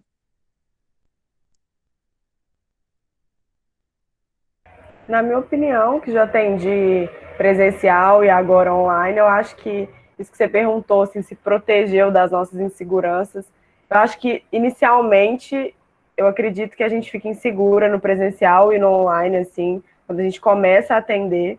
Então, assim, acho que essa insegurança eu tive quando eu comecei a atender presencial e eu tive um pouco quando eu comecei a atender online, que eu acho que é comum, assim, mas ela foi desaparecendo, assim, mas eu acho que nesse momento online a gente fica realmente, será que vai dar certo, assim, esse modelo, assim, de atender a paciente online?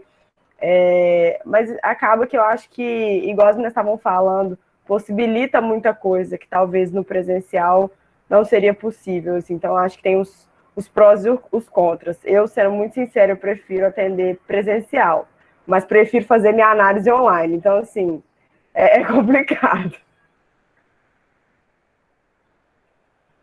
Eu também acho muito disso, dessa insegurança, assim, de atender online, mas acho que possibilitou a gente também abrir um estudo e olhar um lado também para o atendimento online. Eu vi muitas lives do Kiné, que trabalhou isso no Instagram dele, ele fez algumas lives sobre o atendimento online, que me ajudou muito, porque no primeiro momento eu também fiquei, nossa, o que eu vou fazer? Ligo a câmera, não ligo a câmera, microfone desligado, microfone ligado, interferência do cachorro latindo, então é muita coisa que acontece, né? E também da nossa privacidade, manter um sujeito suposto saber, não pode mostrar o quarto, não pode mostrar nada, então é bem difícil, mas assistindo as lives do Kiné, me ajudou muito em relação a isso, de ter uma segurança maior com o atendimento online. Ai, delícia, gente. Obrigada.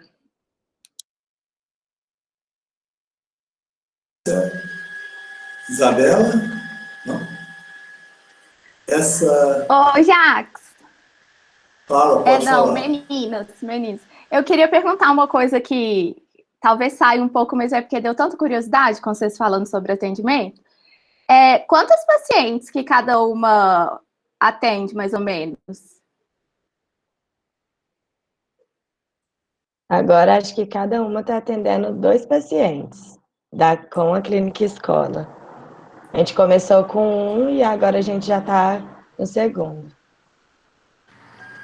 No semestre, depende se você continua o atendimento de um semestre para o outro, aí pode acumular mais paciente, e aí se o paciente sai, desliga da clínica por algum motivo, você pega outro paciente e vai, mas acho que atualmente, praticamente, acho que todas estão com 2 pacientes. Isso não é fixo, Isabela, depende, né, de como que o estagiário também vai administrando a sua clínica, depende da minha autorização, né? Então, cada uma, ao longo do estágio, vai apresentando, né, o seu estilo, né, a sua forma de escuta. Então, é algo que é caso a caso também do estagiário. Já tive situações em que o estagiário chegou a atender até 5 casos. Né? Então, nós estamos numa época agora de uma demanda grande, né? Até a FUMEC abriu um espaço de acolhimento, depois, se Carmen quiser falar, como uma tentativa aí de responder socialmente, né, a sua função, né, como uma prática, né, de acolhimento a essa angústia generalizada. E outro aspecto importante também para ressaltar, que eu gostaria de colocar, de que é necessário, né, é imprescindível, uma exigência que o estagiário esteja de preferência em análise, né, para poder exercitar esse aspecto difícil, né, da nossa formação, que é pagar, como diz o Lacan, o analista paga com a sua pessoa, né? Então, a sua pessoinha linda não está em questão, né? As suas referências próprias não são o que orientam, embora a gente sabe que o inconsciente está lá trabalhando sempre também o tempo todo. Então, esse é um aspecto fundamental também para poder começar a atender, né? Então, cada uma de nós está lá também com as suas angústias, né, em relação à pandemia, em relação aos efeitos disso, né, os efeitos desse real em cada um. Mas nós temos que ter lugar para endereçar, né, essa angústia que não é com demandas de reconhecimento, por exemplo, direcionadas ao paciente. Então, é aquele tripé básico da formação, né? A teoria, a supervisão e o próprio tratamento. Já você me provocou, eu vou entrar aqui e fazer uma colocação. Tanto eu quanto os professores percebemos aí a necessidade de dar uma resposta mais urgente à sociedade, principalmente ao que nós temos vivido. Em função disso, nós pensamos uma outra estruturação do serviço de psicologia, ampliando a capacidade dos alunos a atenderem nas diversas modalidades. Por quê? A demanda aumentou de uma forma assim, exorbitante. E, principalmente, nós sabemos que a formação de vocês implica no número de atendimentos, na diversidade de práticas que o curso pode ofertar. Então, de imediato, a gente implantou um acolhimento. Nós vamos trabalhar depois com o plantão, é algo que o professor Rafael vai trazer na apresentação do serviço, de nós começarmos a trabalharmos com o plantão psicológico, já desde o 6º período, os alunos começarem a fazer esse plantão psicológico, porque muitas vezes a pessoa não está demandando uma psicoterapia, ela quer alguém para acolher naquele momento, ela quer alguém que a escute, ela quer trabalhar uma questão pontual. Então, nós vamos andar no 2º semestre com essa modalidade.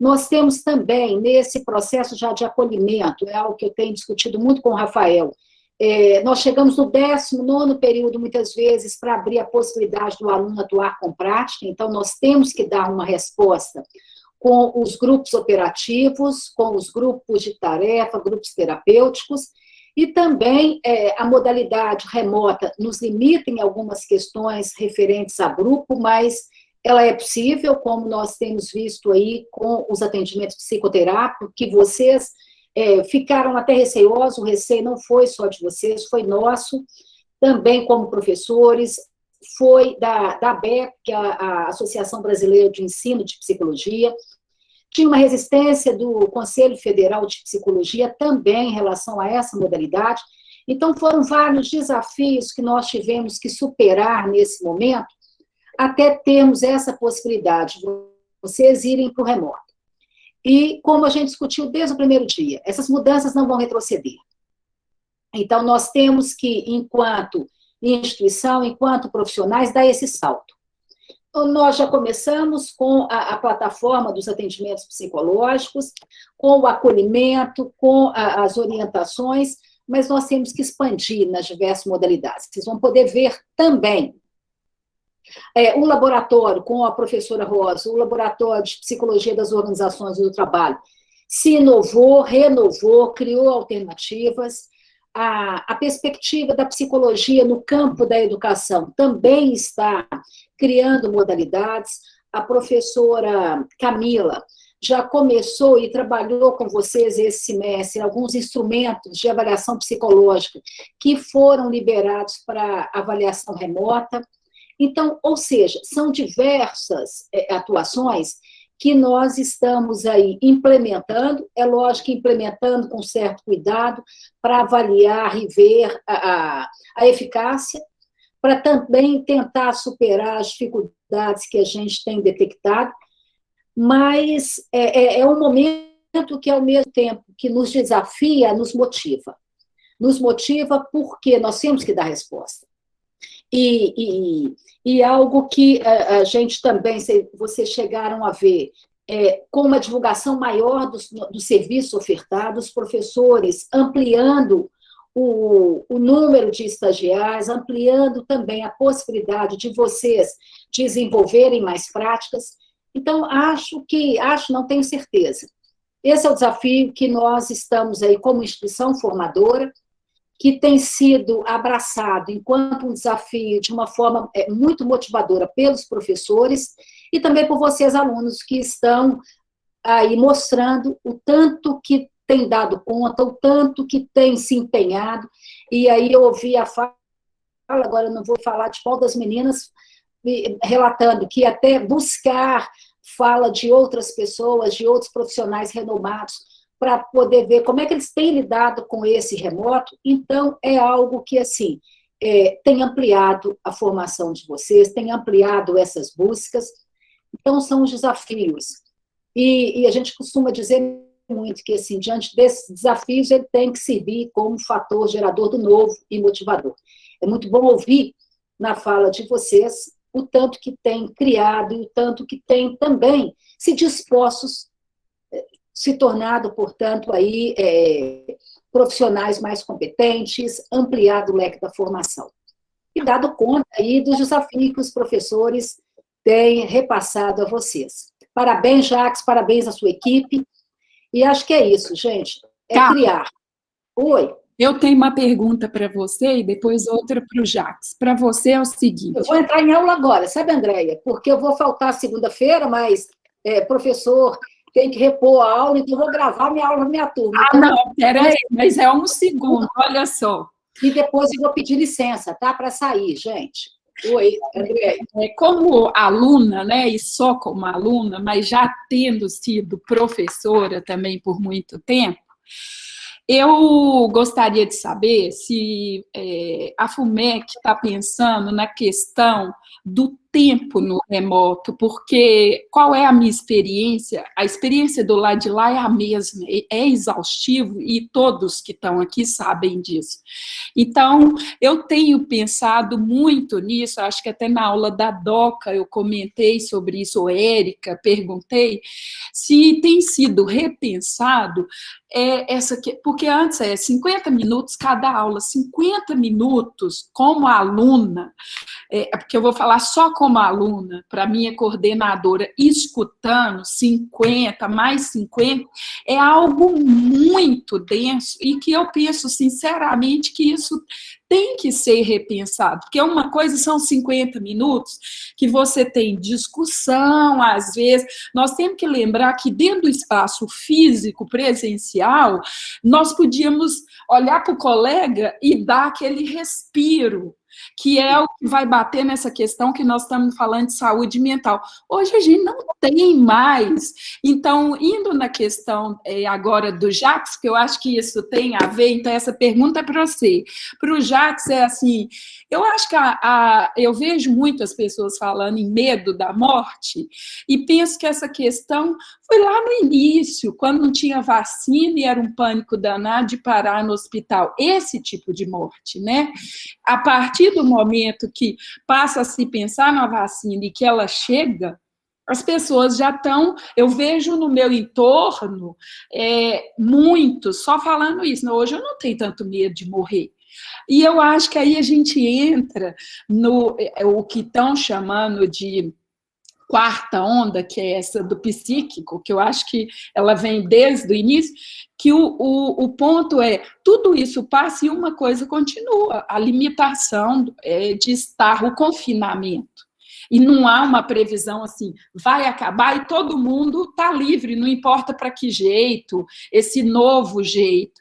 Então, eu acho que como que eu vejo isso tudo desde o início, esse ser estar consigo, porque antes, assim como na aula você tem esse, olhe para o lado, converse com o outro e sai um pouco daquele conteúdo para poder voltar, isso ficou limitado a mim, a esse entorno reduzido, e aí a grande pergunta é, qual é a capacidade desse ser de ter contato consigo, que eu acho que é o que vem com muita força, porque as pessoas estão vendo, muitos que nunca nem tiveram esse contato, outros estão vendo a impossibilidade de ter esse contato e não tem para onde fugir.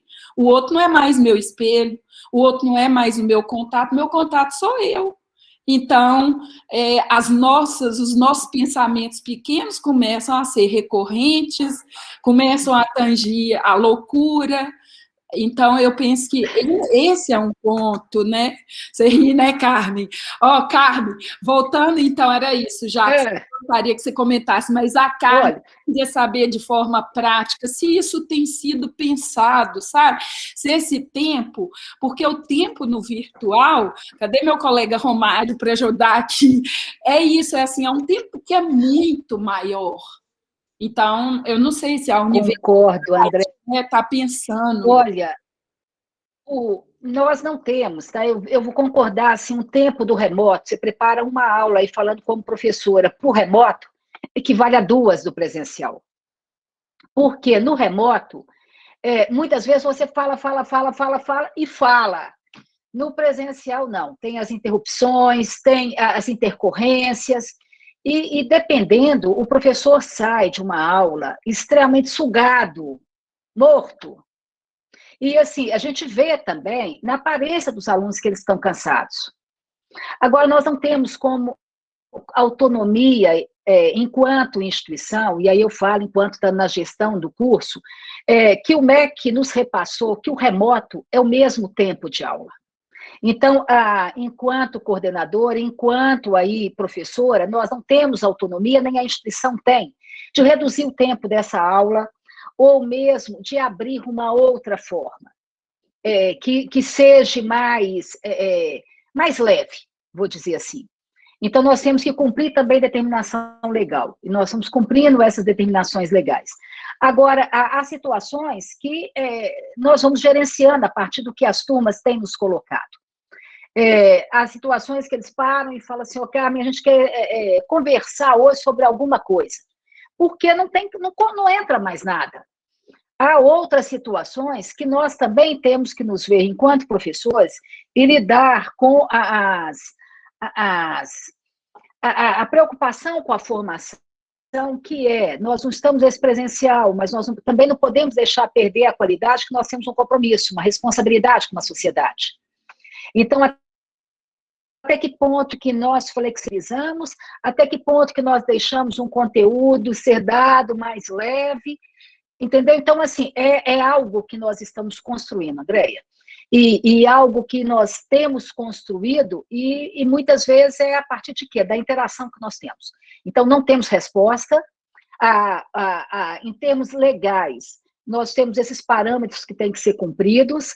Com a perspectiva de governo que nós temos, nós não temos esses parâmetros discutidos com a veemência que precisam, nem com a seriedade.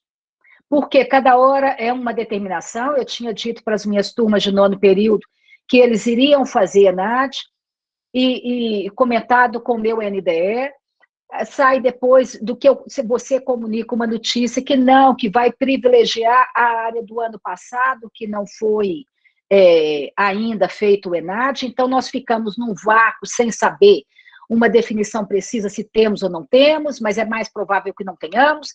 Então, como é que você faz um planejamento em algo que as diretrizes de um governo federal não são claramente definidas? No qual as instituições não têm uma autonomia. Segunda coisa, nós temos todo um Estado que tem uma preocupação muito grande na atualidade com as implicações legais, onde nós podemos entrar num acordo muito claro que a nossa aula, em vez de durar 1h40, dura 1h20.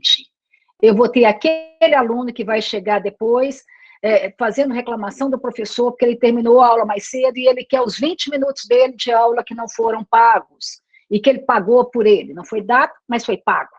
Então, é uma série de situações que nós percebemos, mas nos sentimos também sem capacidade da resposta. Uma outra coisa, Andréia, que a gente tem visto, vocês, enquanto alunos, você teve a experiência dos dois lados, como aluno e como professor. O regime remoto, todos temos trabalhado muito mais. Os alunos têm me dado o retorno do lado deles, que eles têm estudado muito mais, que as cobranças estão maiores, que os trabalhos são mais trabalhosos, que muitas vezes o que eles aproveitavam de tempo da aula, que o professor dava atividade na aula, para fazer a atividade, hoje não existe isso, eles têm que criar esse tempo fora. Então, para vocês também, nós reclamamos do peso, mas para vocês também está muito pesado. Eu acho que a gente conseguiu avançar muito do primeiro semestre do remoto para esse, mas que ainda tem algo a ser aprimorado. A gente acredita que esse remoto, ele deva ainda, está imprevisível para a gente, mas que o que vislumbra como uma terceira onda é que a gente continue, se não tiver vacina. É enlouquecedor, sim, já fez ali. A gente não dá conta mais dessa distância, e até mesmo porque, quando a gente está no presencial, a gente consegue detectar claramente as ansiedades, angústias, o mal-estar, a insatisfação e ir trabalhando com isso. No remoto, não. Como o Jacques diz, dois ligam a câmera, é por esses dois que você se parametriza. E aí nós vamos brigar com os demais? Não, porque senão os colegas não assistem aula. E muitas vezes eles não manifestam. Então, é desafio, Andréia. É desafio de ambas as partes. Mas, diante desses desafios, eu acho que a gente tem dado até conta, porque quando a gente vê o retorno da fala de vocês, eu acho que tem sofrimento, sim, de ambas as partes. Mas o tanto que esse período fez vocês crescerem e fez também ter atuações mais sustentadas teoricamente, está sendo muito bom. Ao mesmo tempo que a gente vê uma sobrecarga de trabalho, meus olhos estão aqui, ainda vou dar uma aula, não aguentando mais tela, mas o resultado está sendo muito bom. Eu sei que está sendo sofrido. Ninguém cresce também sem sofrimento, né? Então é isso, sabe, Andréia? Muito obrigada, Carmen. Mas vamos tentar, gente. Muito, mas é isso mesmo, também concordo. Tá? Vamos tentando a gente conciliar para no momento que estiver tão difícil aí, que a gente chore as nossas mágoas juntos, mas que a gente consiga também achar a resposta de forma que nós saiamos aí atendidos, preocupados com a formação de vocês, e vocês também tenham prazer com o momento dessa aprendizagem. Tá bom? Gente, beijo para você, Jaque. Obrigada, beijo. Depois eu quero falar com você, a gente se fala, que eu vou entrar numa aula agora, sabe? Então, obrigada, gente. Estou vendo aqui, depois eu leio, tá? Aqui, ó. A organização do evento eu estou dividindo aí com os meus colegas. Agradeço a TI, os meninos da TI estão desdobrando para que a gente consiga ter um evento de qualidade. O marketing também, a Meire nos acompanhando, todos eles estão aí empenhados para que a gente consiga ter um bom evento e que a nossa divulgação, quando sair lá no YouTube, vocês tenham orgulho de falar que fazem parte dessa instituição. Tá bom? Gente, beijo, tchau para vocês. Pablo tem uma pergunta? Pode fazer. Depois você podia comentar a minha também, né, João? Tá bom, deixa o Pablo fazer e eu fecho. Opa, bom dia, tudo bom? Beleza, Pablo? Beleza. Então, parabéns, valeu demais, hein? Apresentação legal. Eu acho que se o Freud estivesse aqui, e se o paciente perguntasse para ele o que faltava para ele, acho que ele ia falar vacina, né? É uma piada, mas é real. Só que eu penso assim, é a vacina, mas tem algo a mais, né? É o que falta. Então, é a pergunta que eu faço para as meninas que apresentaram aí, porque eu ainda não cheguei nesse estágio, o que tem faltado, né, para elas, no sentido clínico, nesses atendimentos que elas têm elaborado.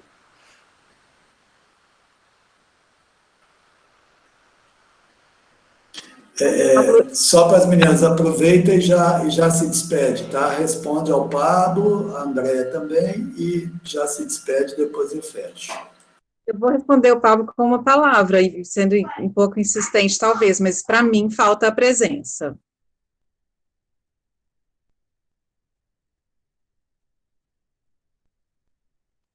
Eu acho que a presença também faz falta, assim. Eu fico imaginando como seria estar atendendo esses pacientes que eu atendo presencialmente, e eu acho que, não sei, eu acho que seria bem diferente, assim, teria algo que seria melhor, talvez, que rolaria mais. Acho, igual eu falei com essa paciente que eu relatei, talvez não fosse possível, né, ela ia ao consultório e tal. Mas eu acho que meu outro paciente, por exemplo, enfim, seria interessante. Eu acho que eu gostaria de estar tendo essa prática mesmo, de estar atendendo presencialmente. Acho que deve fazer bastante diferença. Eu acho que falta não ter nenhuma outra disciplina na faculdade, a gente atender mais pacientes e ter mais supervisão. Acho que falta a gente ficar por conta disso nesses 2 últimos semestres.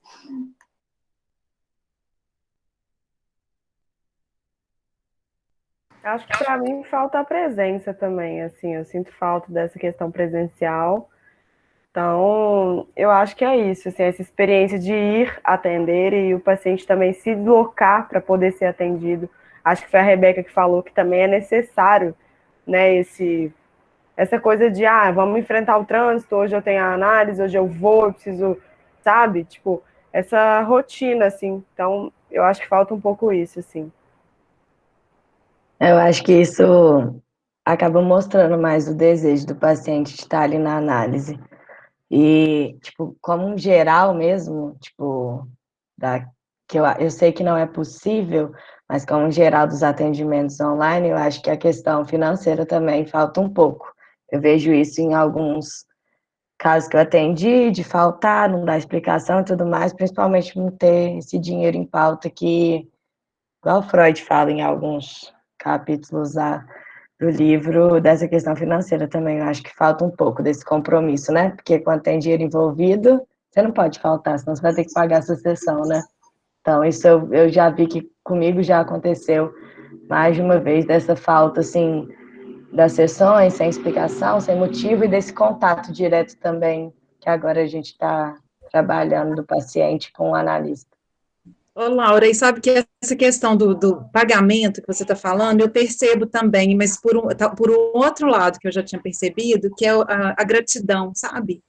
Então, eu noto, assim, por parte dos pacientes, que notam muito obrigado, como se a gente estivesse fazendo uma caridade, sabe? Muito. Eu acho que realmente falta é pagar o preço nesses sentidos, né? Sai e vai até lá, você quer trabalhar mesmo? Né? Então, paga por isso, mas a gente está num contexto também de clínica escola, né? Então, Ô, Jax, tudo bem? Eu tenho que ir chegando, eu posso ir chegando? Meio-dia eu tenho um compromisso, tenho um atendimento meio-dia. Até a noite. Obrigado, gente. Prazer, meninas.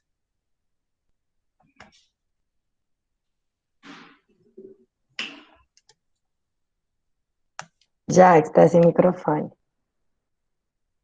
Obrigado. Tem muitas coisas aqui para a gente discutir, inclusive na supervisão, né? Essa questão do pagamento é muito rica, muito interessante. Até porque a FUMEC é considerada uma universidade comunitária, né? Então ela não pode cobrar. Então já teve outras épocas em que podia, né? Então a gente discute isso um pouco mais também. Agora, num certo sentido, né? Do ponto de vista assim, mais como professor, né? E também como clínico, tem alguma outra dimensão que se dá no encontro presencial, né? No caso da FUMEC, sim, como diz a Gabriela, que é uma aluna da disciplina de políticas públicas, ela sente falta do corredor. Eu também sinto muita falta do corredor, né? É óbvio que a cena da aula presencial tem muitas outras variáveis, mas é algo que se transmite fora da sala de aula também. E que nós não estamos tendo esse espaço, né? Até vou sugerir a Carmen que talvez nessa coisa do tempo que a Andréa fala, né? A gente possa ter aí um recreio aberto, né? Um corredor, não sei como é que faz isso, talvez o povo da tecnologia possa nos ensinar, né, como é que constrói um ambiente aí que seja próximo ao corredor, onde a gente possa ficar andando. Eu acho que a gente precisa pensar nessas alternativas, né, Jax, uma vez que nós já estamos há muito tempo nesse online, só para repetir o mesmo modelo, que é exaustivo para todo mundo. Então, precisa ter essa alternativa de bater papo. Sim. E a sua questão, né, André, eu acho que a morte continua aí, né, essa ideia que o Vitor apresentou, né, do Marco Antônio, da Callas, que é a questão do divisor de águas, né, que é uma outra relação com a morte, né? Mas a morte continua aí. Ela aparece tanto na violência, quanto, inclusive, no negacionismo, né, que é uma das respostas, é um dos efeitos, né? O medo, a perplexidade, o aturdimento, e uma das perspectivas, mesmo com a vacina, ou mesmo antes da vacina, a vacina parece que autoriza mais um certo negacionismo, né? É algo que está em jogo aí, né? Esse efeito aí da possibilidade de que estejamos vacinados, né? Porque todo mundo insiste que não vai mudar muita coisa, né? Mas o negacionismo talvez seja a grande saída. Gente, vou terminando, agradecendo a todos, convidando as estagiárias para a gente se encontrar à noite, às 20h55. E não vai ter supervisão hoje, combinado? Se alguém tiver com alguma urgência, pode me acionar pelo Zap. Agradeço a todos e todas e pedindo ao Leonardo já para fechar esse nosso encontro aqui. Abraço, beijo, até mais.